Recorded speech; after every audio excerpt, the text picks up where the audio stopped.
Right, so here are the questions. So there we go. I have read and enjoyed all your books, and as an expat totally related to all the locations in the UK. Just wanted a list of your favourite books and authors for future reference. And that's from Patricia. Goodness me, favourite books. I have so many favourite books, and a lot of them aren't actually crime books because I tend not to read crime while I'm writing it. I guess I grew up and my favourite author was Ray Bradbury, and then it was John Irving, and I was completely in love with Irving and The World According to Garp and Prayer for Owen Meany.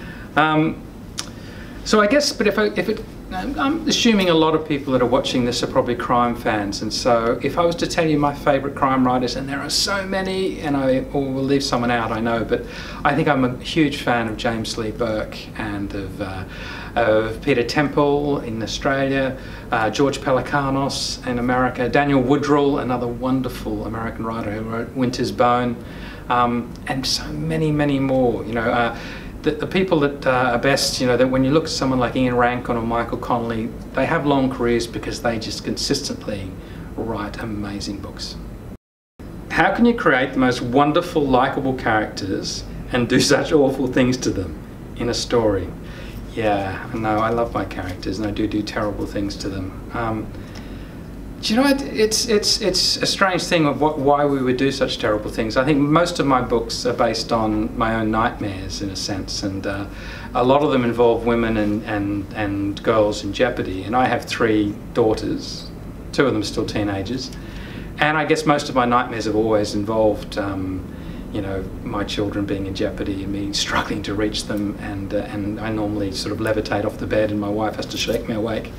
And I guess when I channel, you know, in my books, when I try to channel sort of fear or suspense, that's the sort of thing I channel. I channel all those sort of nightmares I have about them, and maybe secretly I'm trying to sort of ward off any terrible things happening to them because I sort of write about stuff in books. But, you know, obviously that's impossible, but, you know, it's one of the things I'm sure that motivates me.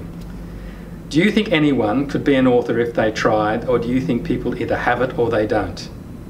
Do you know, I think it's like most things in life, you have to have a certain aptitude and a certain amount of ability. I mean, it's, you know, but by the same token, whether it be writing or being, you know, a great sports person, a lot of it is down to hard work. And I certainly, you know, I'm in my, you know, almost in my mid-50s now, and I couldn't have written the books I write now in my mid-20s. It took a lot of work and a lot of practice. I'm always in awe of young writers that come through in their 20s, you know. So I think, you know, you have to have both. You have to have an aptitude for it, but then you have to work very hard. And you have to accept that you have to do it because it's a passionate hobby. You don't do it because you think you're going to succeed. You do it because you just love writing. When did you realise you have a criminal bent? Do you know, I'm actually an accidental crime writer. When I wrote my first novel, The Suspect, I had no idea, it was sold on a part manuscript at the London Book Fair in 2002, and I had no idea that it was a crime novel because I had no idea how it ended, and nobody asked me. And the question I was always asked when that book came out is, why crime? Why did you choose to become a crime writer? And it was very accidental. It was only later when I went back and I looked through a long career in journalism that it was quite obvious that I was always fascinated with the psychology of crime.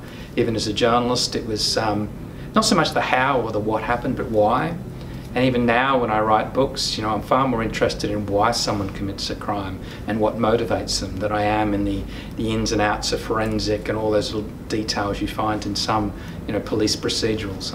To me, it's the psychology, you know, it's everything we do, the good, the bad, the ugly, you know, whether it be a young student who sprays a schoolyard with bullets, or a young teenage girl who has a baby in a toilet and abandons it, or someone that flies a plane into a skyscraper. It all comes down to that 3 pounds of grey matter between our ears, and that's what fascinates me.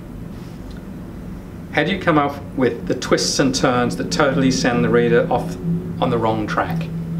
Readers are very sophisticated creatures, you know, and they are getting more sophisticated all the time. You read so many books and you watch so many TV shows that you are harder and harder to fool. And it's a case of really writing compelling characters, and then, you know, that readers relate to. And then in a sense, it's a bit like being a magician. You want the reader to look at one hand while you're planting the clue with another. You don't want them to see you to plant those clues. And if you do it well, you know, they slap their forehead at the end and go, oh, I should have seen that. I did remember him doing that, but I didn't think it was important.